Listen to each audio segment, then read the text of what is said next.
All right, great to see everybody here at our main campus. Welcome to you guys that are joining us online. So real quick, if you're new online or if you're new here with us, I just want to give you a quick overview of what we're doing because this is the last week of our Grow Night series, and we're going to be starting, I don't know if I'm allowed to say this, but anyway, we're going to be starting next week, study the book of Judges. So we're going to go all the way through the book of Judges starting next week. But we end this week, and then the idea of what we're trying to do or what we're trying to accomplish through this series. So we have said all along from the start of Life Church, whether there were 10 people here, 500 people here, 1,000 people here, long term, if you're gonna come and sit in a row, you should some point get in a circle, right? Get connected with somebody. We don't just want people to come and just hear and then leave and never really get connected. We think long-term spiritual growth or spiritual maturity happens through relationships and being in relationships with other people. And so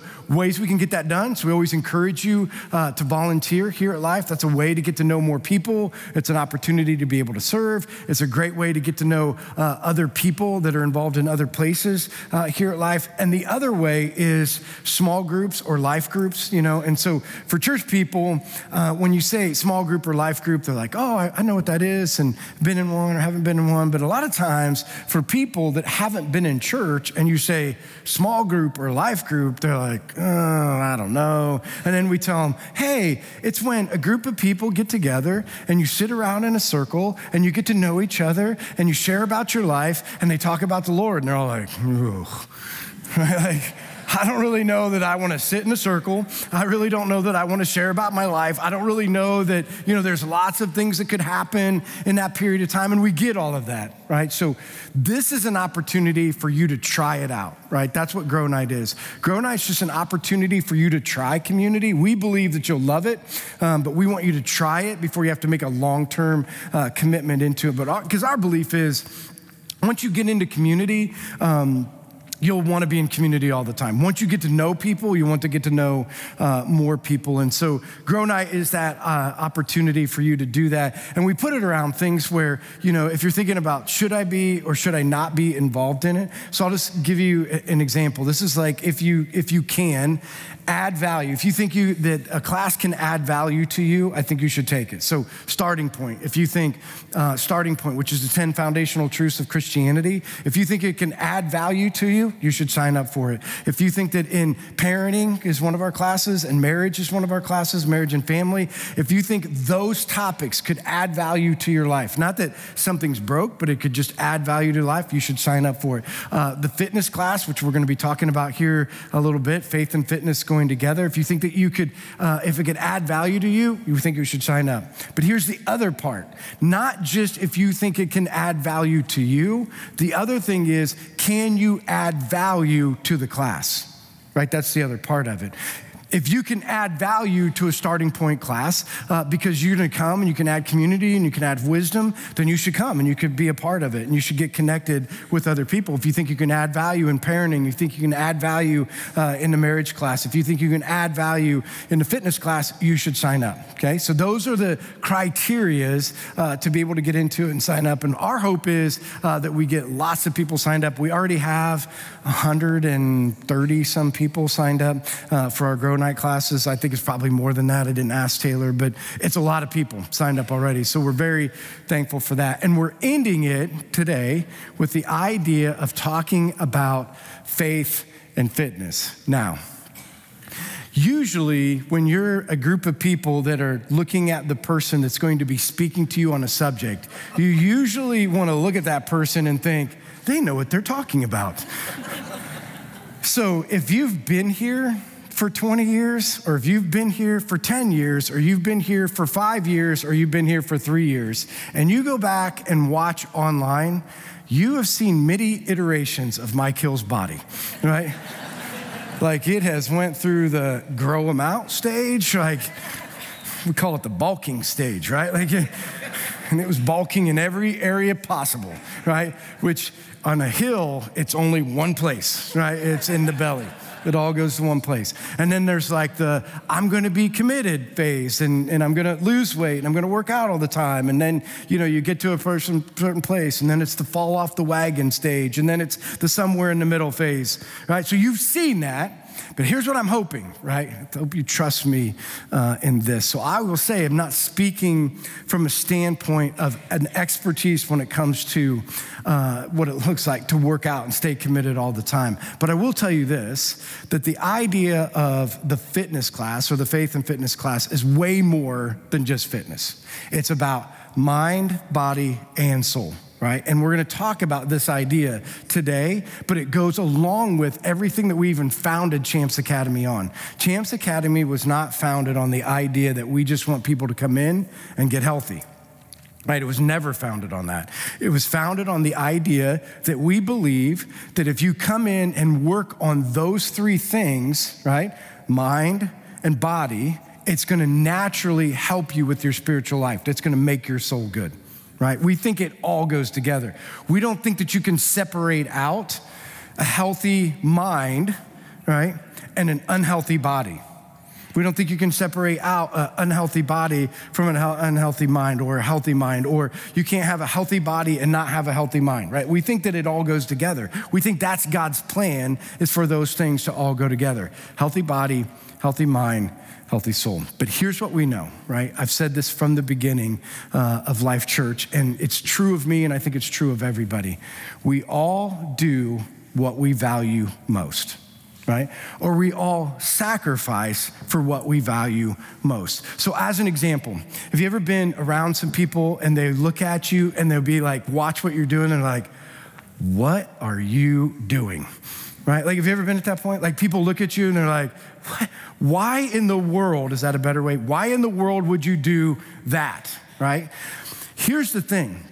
When people see that, what they're seeing is why would you make a decision to do something that other people aren't doing, right? That's what they're doing. When they ask the question of, why are you doing that? They're saying, I could never do that, right? Well, usually it just comes down to, if you valued it, you would do it, right? The difference is you just don't value it, right?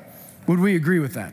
So in my life, this has been, part of my problem. In my life, right, in the beginning of my journey of life, when I valued something, like, I just went after it. Like, if I wanted it, it didn't matter what I had to sacrifice, I was gonna get it. So when I was growing up in my family, my parents didn't have money to buy us our first car. So it was your job to buy a car, right? So I knew if I was gonna buy a car, guess what you have to have? Money, right? Like, you gotta earn money and you gotta have a job. And so I bought my first car when I was 15. And so I had to start early to be able to get enough money to do that. So I used to have this little Honda 200X three-wheeler. Anybody remember the days of the three-wheelers?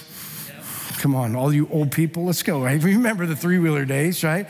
And it had, this is put me back in my day, like, it had a big header on the back of it, and when you rode it, it was like, wow, down the road. Well, anyway, so I used to get on that three-wheeler and I used to ride it over to a farm, and I used to milk before school and go over there 2 to 3 days a week, and I'd go milk and then help on the weekends, milk before school so that I could make enough money to be able to buy my first car. Now, who gets up before school at 3:30 or 4 o'clock in the morning, rides a three-wheeler over? The place wasn't that far, but you're still riding a three-wheeler over in the dark to go milk cows, right? Somebody that wanted a car.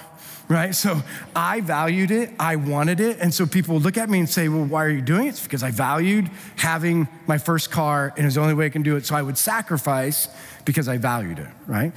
Same concept. Between my 8th grade and my freshman year, I went to Adams Central High School.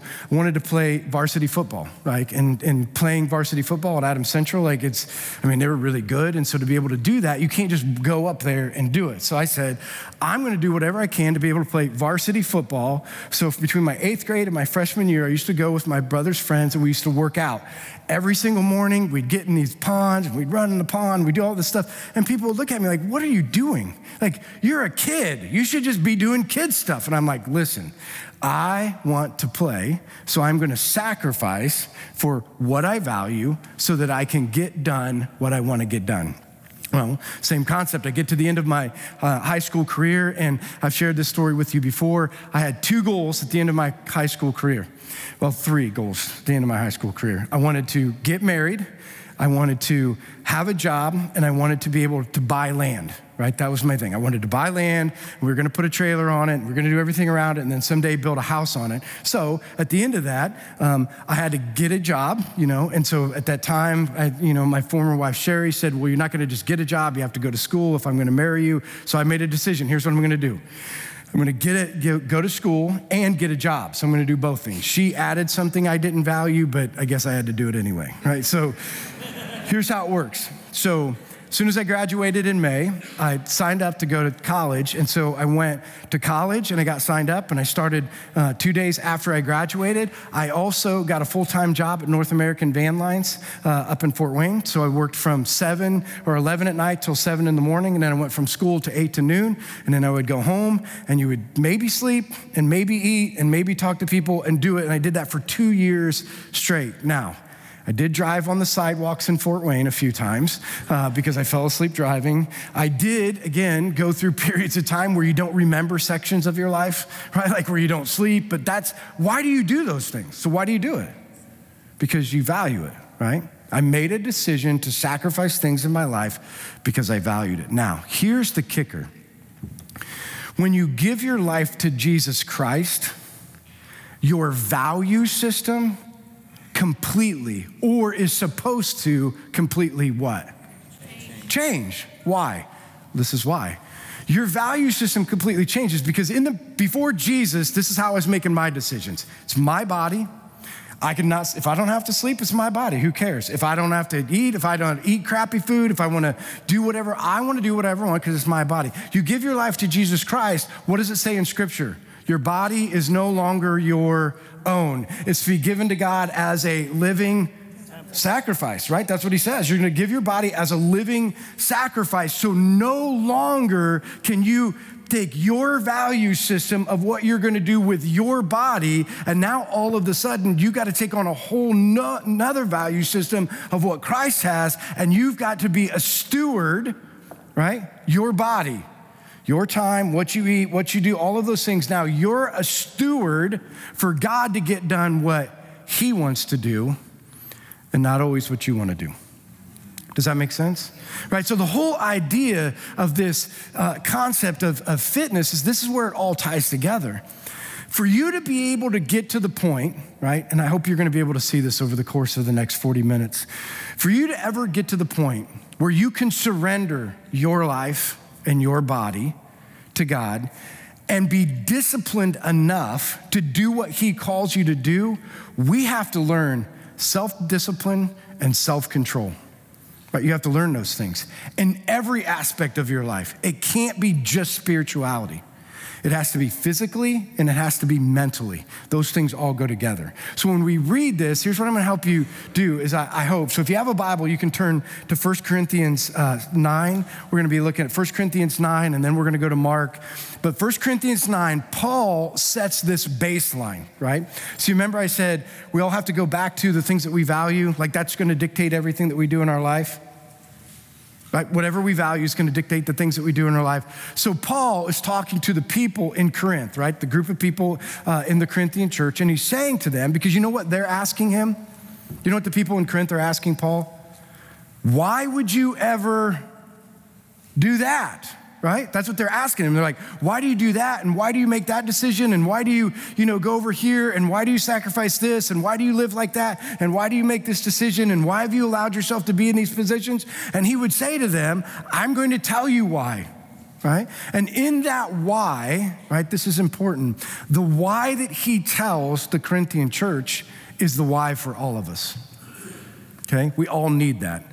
Every one of us need that why, or otherwise everything gets disjointed. And I'm going to show you that in a second. So let me just read it to you. 1 Corinthians 9, starting in verse 19. Here's what he says. Though I am free, meaning that he's not a slave, right, to anyone and belong to no one, I have made myself a slave to everyone, okay? Just stop there for a second. Why would Paul, who's free to do whatever he wants, right? He's his own man, right?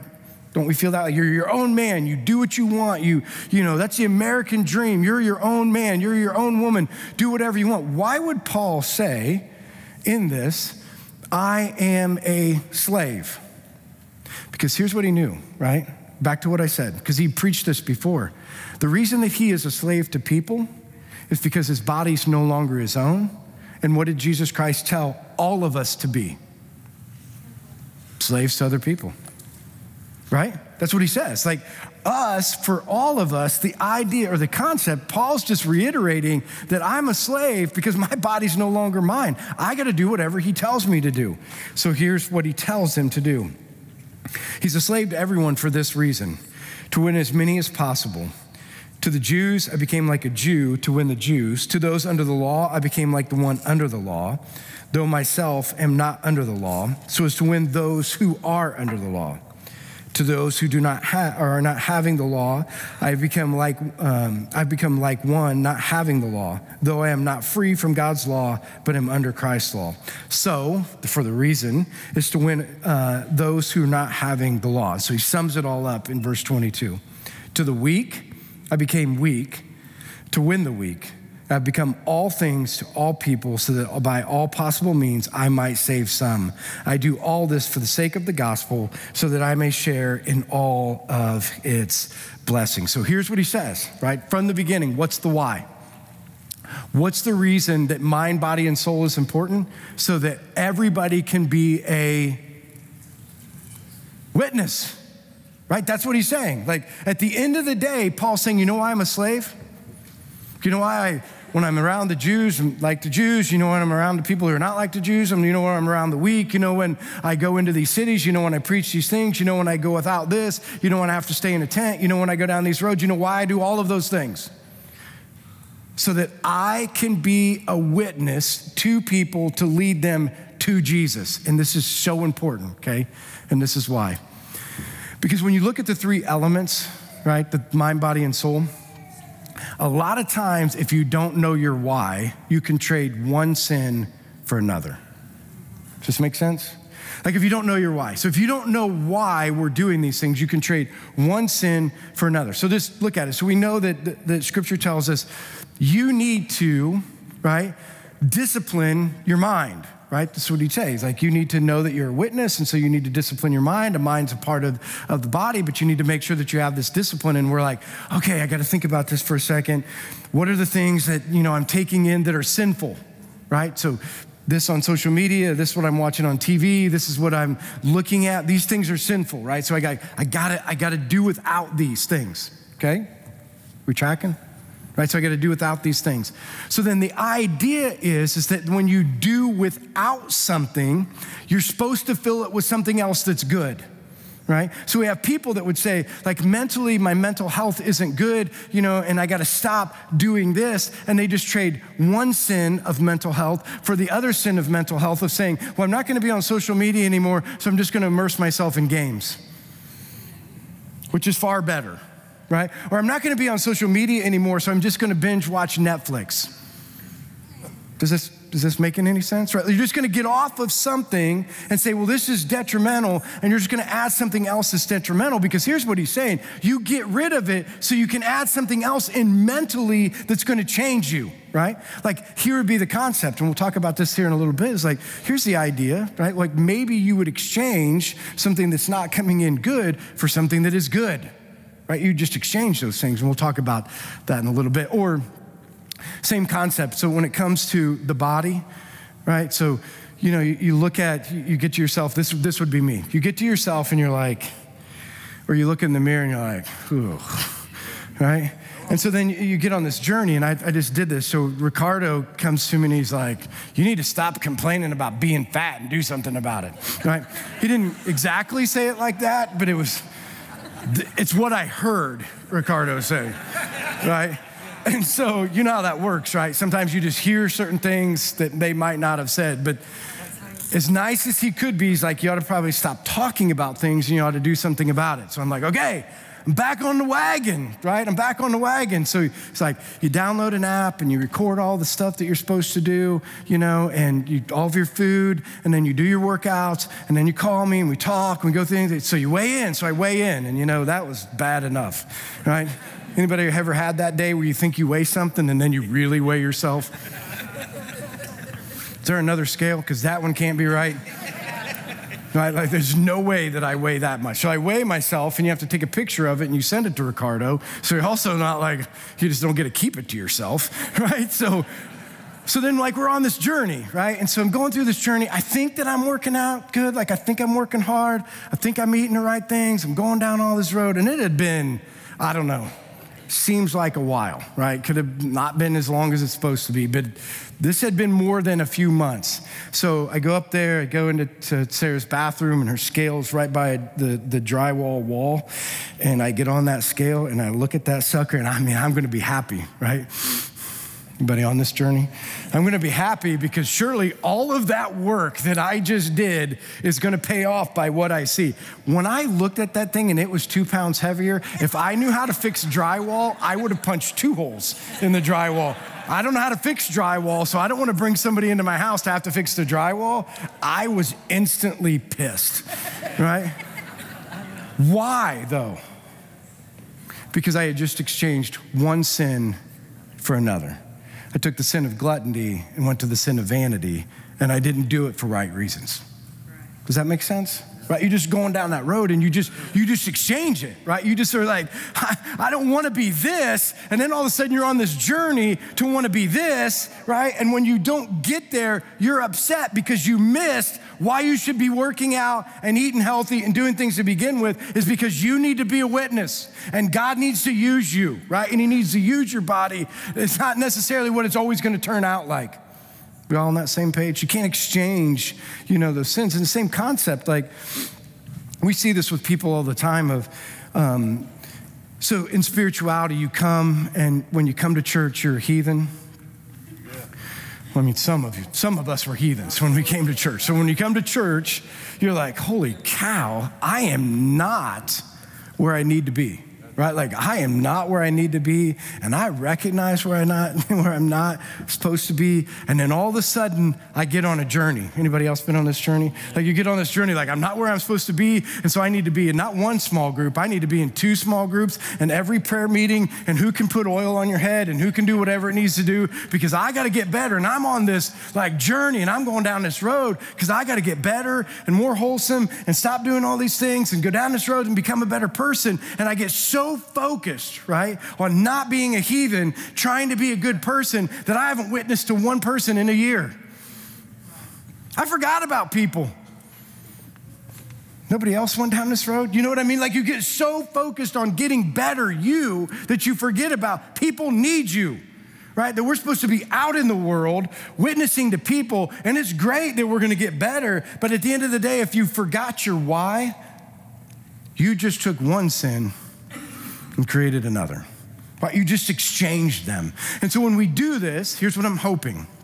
I'm hoping that when we read this together and we look at Scripture, that we look at it from a balanced perspective, right? That we don't look at it from a perspective of just taking one sin and exchanging it for another sin and then just going down the road, right? I hope we look at it from a biblical basis where for all of us, this is the thing that we need to remember. The bottom line is this, and I've said it before, and Paul said it in the beginning. While you're still on this earth, the only thing that you can't do on this earth, right, that you can do in heaven is be a witness. While you're here, that's the one thing that you can do, right? Because you can do all the other stuff in heaven. You can hang out with people, be in relationship with people, have fun together, enjoy food, do all of that stuff. You can do all that stuff in heaven. You cannot witness to people. It's over once you're gone. Does that make sense? So we need to be a witness. So everything that we do when we look at mind, body, and soul has to come back to the idea, how do we become a witness? Now, here's what Paul knows. So he just read that in the first part of it. Here's my baseline, but here's what I know. It's gonna take self-control and self-discipline to ever be a witness. Does that make sense? Right? It's gonna take self-control and self-discipline. Now, Paul knew something that I think all of us need to learn. Paul knew that discipline of the physical body and the mind will prepare you for the spiritual disciplines to come. That's what he knew, right? He knew that you couldn't separate those things out, right? He knew that you couldn't just take it out and say, oh, I've just given my life to Christ and now I'm going to be spiritually disciplined. He knew that they all went together. And so when he wrote this, he was saying, I need to be a witness, but I need to be self-disciplined in all these areas of my life so that I can still be a witness. Are we still all on the same page? Okay, here's what it says in verse 24. So let's just keep going. It says, do you not know that in a race all runners run, but only one gets the prize? Run in such a way as to get the prize. Everyone who competes in the games goes into what? Strict training.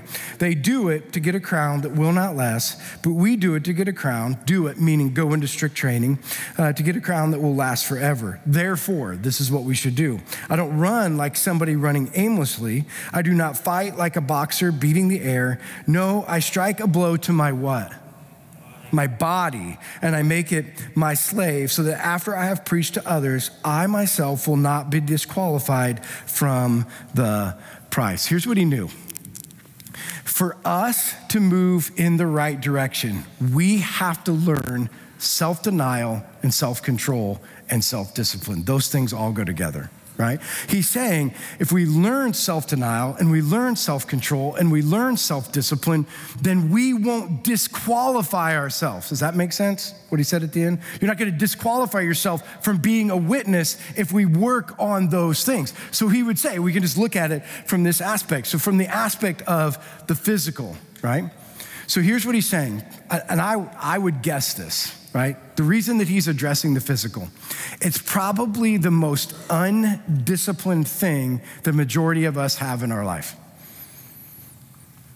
Agree, disagree, somewhere in the middle. Think about it like this, right? Have any of you guys, and you don't have to raise your hand, but I want you to think about it. Have anybody ever fasted before? Like, get this in your mind if you fasted before. And I'm not saying fasting your phone, like food, right? Like you don't eat. All you do is drink water, right? Well, here, I'll just give you my own personal opinion when it comes to that, or my thoughts. So when I have fasted, this is what I've done in the past. I don't know if anybody else has ever done this. So when you fast, you load up on food. Anybody do this? So you're like, you have 4 meals, 5 meals in one day. The day, you know, like if you're gonna fast at night, you just make sure you get them all in. Nobody else approached fasting this way? I just thought it made sense, right? Like you're loading up, so you got something stored, right? To be able to do it. So anyways, you load up, and then the minute that you start your fast, what do you think about? Food, immediately. It doesn't matter if you just ate. The idea that you can't have somehow drives you bananas. Why? Why is that? Because usually for most of us, we've never denied ourselves or had self-control when it comes to food. Yes, no, maybe, right? Like, I just think it comes to the idea. And again, I'm not talking about an unhealthy approach to food. I'm just saying for the majority of the time, we can get on pretty strict. I'm not gonna eat bad stuff, and then you're going to binge. Like, right? Like I'm not gonna, for a while, we're gonna eat healthy, and then we go and eat not healthy, and you just keep going back and forth on all these things. Because again, the idea is what he's teaching you with food and what he's teaching you with fasting is learning this idea. Can you deny yourself of anything? Can you deny yourself of anything? Because as we go along, you're gonna learn this, right? Part of being a follower of Jesus Christ is learning self-denial. Right? So he's saying with food, this is something you need to think about. And the same concept, it's not just even around what we eat, it's what we choose to have in our home and what we choose to feed our children. Okay, I want you to think about this for a second. You know how many times I've heard this? I'm not saying it's wrong, don't be mad at me, moms or dads. You know, we just don't have any time to cook. Why do you not have any time to cook? Because you have not denied yourself or your kids anything. So you are busy doing everything that they want to do and everything that you want to do. And if it means poisoning your children with pizza rolls, it's okay.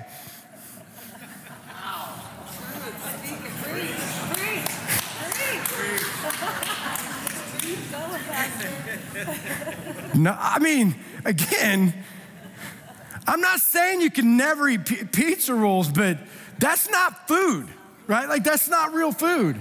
And I want you to think about this. And again, I don't want this to get so far off. I'm not gonna be like so anal about food, but I do want you to think about this. What you are eating and what you are feeding your children could be poisoning them because you have no self-denial and no self-control. Agreed. And we do what is convenient and easy, right? Most of the moms want to kill me right now, right? Like we just don't have time to do it. And so here's all I'm saying. Try for a week denying some of these things that you've never denied yourself of and do the right things that we're supposed to do, right? If you've never tried fasting before, I'm gonna suggest to you as a part of your discipline that you fast. Half a day, 2 days, 5 days. I'm gonna suggest to you try to fast, not your phone. And again, I know for some of you, it's not like physically possible, but for the majority of us, it's physically possible. So in the course of the next 6 months, I would challenge you to fast food and learn to deny yourself, because believe me, you can live off water for 5 days. Probably longer than that, but I thought I was gonna die after 5 days. So, I mean, you can probably do it for a lot longer than 5 days, but you can live off of water, right, for those days. And so try it and learn what is it inside of you that you need to deny yourself of. What do you need to do as a family? Because again, what we eat is vitally important, right? What we take in is vitally important. So we need to make sure whatever we need to deny ourselves of so that we can have time to be healthy. Again, it's not about just being healthy. Remember, why are we doing this? We're learning self-control, we're learning self-discipline, we're learning self-denial, because someday you want to be a great witness. Now, hear me out when I say this. You know, part of the problem with our kids growing up today is most of our kids, I want you to think about this. We do whatever we can to make our children happy. Come on, parents, right? Like the majority of the time, we're doing whatever we want to, like keep the peace, right? Make them happy, give them whatever they need. If it means having a candy bag by their room, let them have a candy bag. Who really cares, right? If they just want to eat, they don't have to eat good food. They can eat crap. It doesn't even make any difference. Or they can not have to sleep or not have to do whatever. We have, and I just want you to get this, because at the end of the day, I want you to know what you're setting your children up for.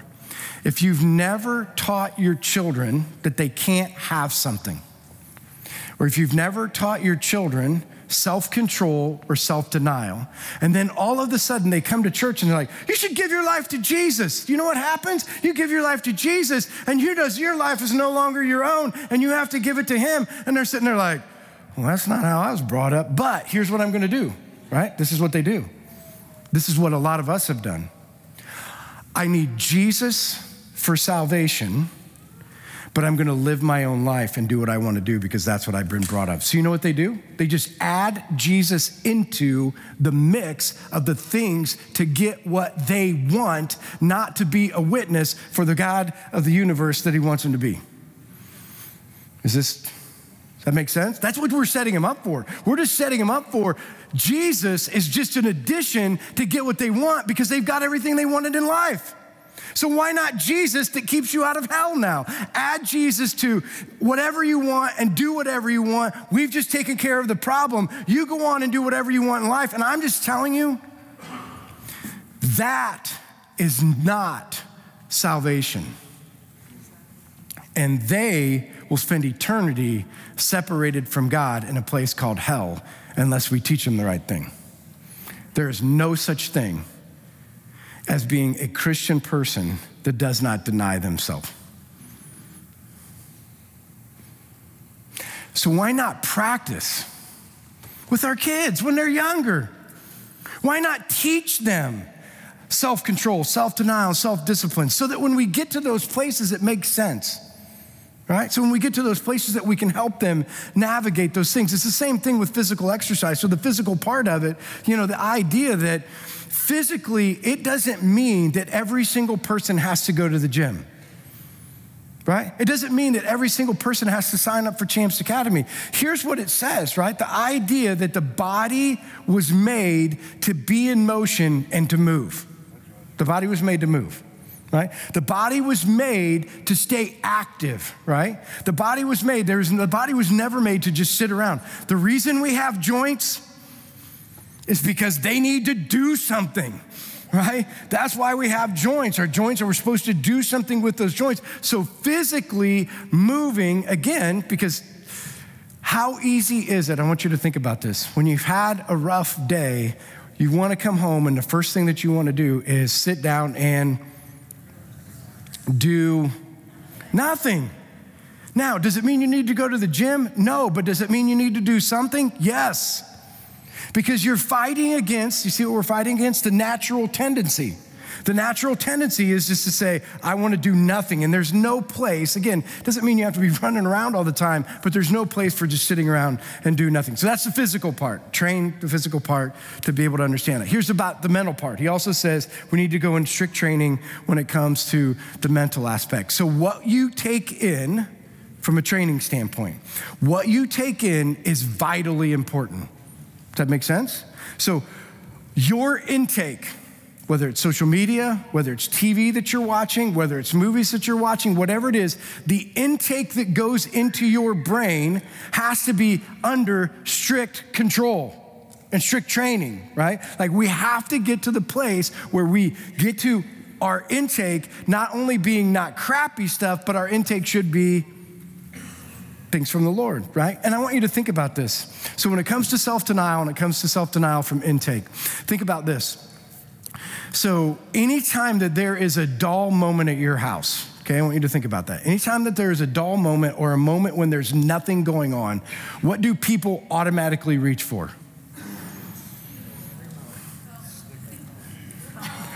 Phone, remote, right? Because we can't live, right? We have trained our brain that it cannot be silent ever, and it has to be taking something in all of the time, okay? So as soon as silence happens in your brain and you start to shut down, you can't even do it anymore because we don't have the discipline to shut off everything else, right? We sit down, we don't have the discipline, and so all of a sudden when there is silence, when God's like, I can actually talk to you. Thank the Lord. Your mind's been busy all day and you've been out doing everything else and you've been, so busy in your mind and I got you now. And then all of a sudden, nope, TikTok got me or Netflix got me or, you know what I mean? Because you've never learned the discipline of silence, right? Of letting God speak and letting the intake of what he has. If our body is not our own and if our brain is not our own, don't you think we should give it not to social media and not to Netflix and not to the TV, but over to the one whose it belongs to, right? But we don't, right? So think about this, self-discipline, self-denial. How about this week, this month, the next week, the next month, that when you get home at night, just do it at night, right? Just take your phones and your kids' phones and put them away. Just put them away, right? They don't get to take them to bed with them, let it get an alarm clock, do something. Just try it, right? See what kind of withdrawal they go through. But what does it teach you? What does it teach us if we go through and withdraw from our phone? What does it teach us? We have a major problem, right? That we've never learned self-control, that we've never learned self-denial. Again, what are we training our kids for? What are we training ourselves for? We got to learn self-denial and we got to learn self-control because it's the way that God's going to use us. And if we never practice it, if they just get to do it, if coming home is anything that you want, any time that you want, with no discipline and self-control, how are they ever going to be disciplined and self-control? How are we going to do it if you've never denied ourselves, right? So we know that it's mentally and we know that it's physically, but it's also spiritually, okay? Because that's the whole point. Discipline your mind, discipline your body so that you can discipline yourself spiritually. So I want you to turn to Mark 8, and we're going to end with this last scripture. So Mark 8, in Mark 8, 34 through 38, right? And Jesus speaks on this whole idea of what it means to be spiritually disciplined and why it's important. So here's what he says in Mark 8, 34, New Testament, one of the Gospels, Jesus saying to them, then he called the crowd to him along with his disciples, and here's what he said. Whoever wants to be my disciple must do what? Deny themselves and do what? Take up their cross and follow him. So here's what he's saying. From the time that you were born to the time that you will die, okay, you're always gonna have an internal struggle, okay? Now, in the beginning, the internal struggle isn't as bad because a lot of times nobody ever forces you to go against yourself. Okay, so there's this internal struggle or an internal person. Like sometimes you're thinking about it like the good guy on one side, don't eat that. No, on the other side, like, go ahead and eat that. Those two opposing voices. Nobody ever had those voices, right? Or go work out, don't go work out, read, don't read, be disciplined, don't be. Anyway, the conflict. Well, that conflict isn't a little good angel and a bad angel on your shoulder. It is naturally inside of every single person. The Bible describes this thing called self, right? And self for all of your life will be about self-preservation and the things that you need or want, always, right? And so when you grow up, we try to teach our children this natural tendency is it's not all about you. Right? Yeah, I know you think it's all about you, self, it's inside of you. We try to teach you it's not all about you, but anymore, I don't even know if we teach that anymore. I think we're just something like, it is all about you, and you can have all of you want. So there is no battle against self. You get whatever you want, and then when they get to this age of like, I want to give my life to Christ, now there is Jesus saying, if you want to be a follower of mine, you know what you have to deny?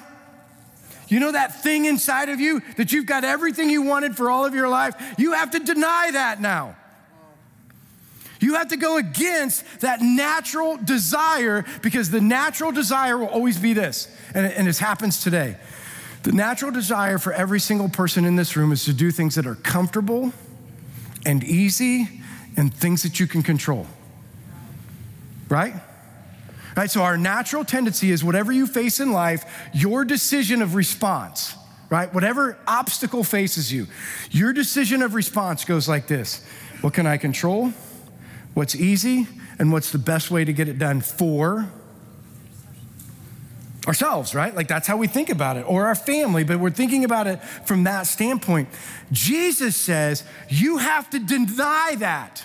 Right? That thing that's about you being comfortable, that thing about you being easy, that thing about you being able to control, you have to deny it, and not only deny it, you know what you have to do? What are you picking up? The cross. And you know what the cross represents? You know why Jesus put it in there? You know what the cross represents? Suffering.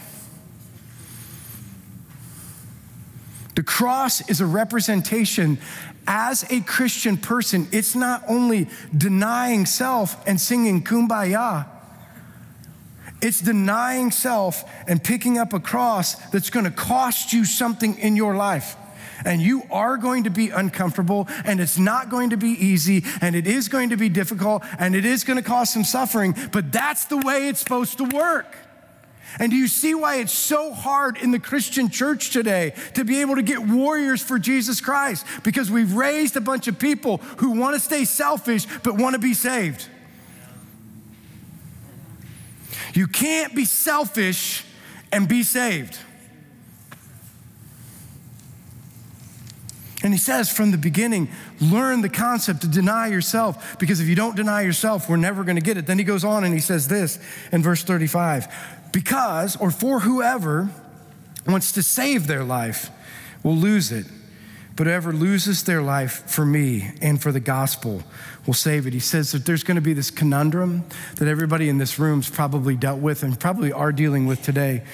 Somehow, and this is foolish, right? The Bible says this is foolish, but we do it all the time, that somehow the 80 years that you're gonna get on this earth is way more worth investing than the eternity that you're gonna get someday when you're gone. Let me say that again. The way that you spend your time, the way that you spend your money, the way that you spend your effort, the way that you spend everything that you have is to try to get everything out of the 80 years that you're gonna be given on this earth. That's what he's saying, right? This life, that's what he's saying. There's gonna be tons of people that are gonna think, I gotta get everything out of this 80 years that he gives me on this earth. And those people, this is what he says, you know what's gonna happen to those people? they are going to not gain, well, they can gain life, but they lose what? They lose their life because it's all about eternity. That's what he says. Your job on this earth, you can enjoy all of the things that God's given you, and you can be on purpose and you can live for him, but at the end of the day, we're living for what's to come and who we're gonna live with to come. Like the idea, how many people are you gonna take with you? That's what I wanna get out of this. How many trainloads of people are gonna pull up and say thank you to you for your witness and your sacrifice and your suffering because you did what was right, and you're gonna stand at the gate and Jesus is gonna say, come on over, I got something for you. And the train's gonna come up and it's gonna unload and they're all gonna be like, thank you. Because you suffered and you sacrificed and you didn't get the new car and you didn't get the new house and you didn't get all the great stuff on this earth, but you got me. But tell me, how good is that? Right, and that's what he's trying to say is that we gotta learn self-denial because we're gonna get caught up in the new cars and the new house and everything that we want, and we're gonna forget that while you're on this earth, the only thing that we're here to do is to load up the train cars and meet everybody in heaven someday. Right, that's the things that we're supposed to do. Then he goes on and he says in verse 36, for what good would it be for someone to gain the whole world yet forfeit their soul? Anyone, or what can anyone give in exchange for their soul? I want you to hear this and hear this in the right way. This is my problem. He's saying that there are going to be people that live on this earth that are going to struggle with the power of possessions. They think that possessions, I mean, how many times have you thought, if I just had? Anybody? Right? Like I'm this way. I'm like, this is my problem. Like if I just had, right? If I just had a little more and if I just built it a little bigger and if I just had enough of this or enough of that, I would finally feel fulfilled. Not even happy, just fulfilled if I had more. The power of possessions will cause the forfeiting of your soul. That's what he says. The power of the chasing of possessions. I'm not saying that people can't have and businesses can't grow. That's not what I'm saying. I'm saying what he's saying. The power of chasing more and the power of chasing possessions. He's saying that there are going to be people that are going to be so focused on gaining things that they are going to forfeit their soul in the midst of trying to gain possessions. And that is absolutely true. It is a struggle with me. I said this all the time. Like, I just wanted to build my businesses, and if I build my businesses, it'll just give me more of an opportunity to serve the kingdom. Well, guess what it did? It was more distraction and more stuff and more things. And then all of a sudden I find myself as tearing between, I gotta go take care of this instead of doing what God's called me to do. Right? Like that's what he's saying is that in the power of pursuit of even what we think is good, sometimes can lead down the wrong path if we lose our way. If we're always wanting more, this is what he says, then we're gonna struggle. Now, I'll end with this. So worship team, if you guys wanna come back up, let's end with this in verse 38.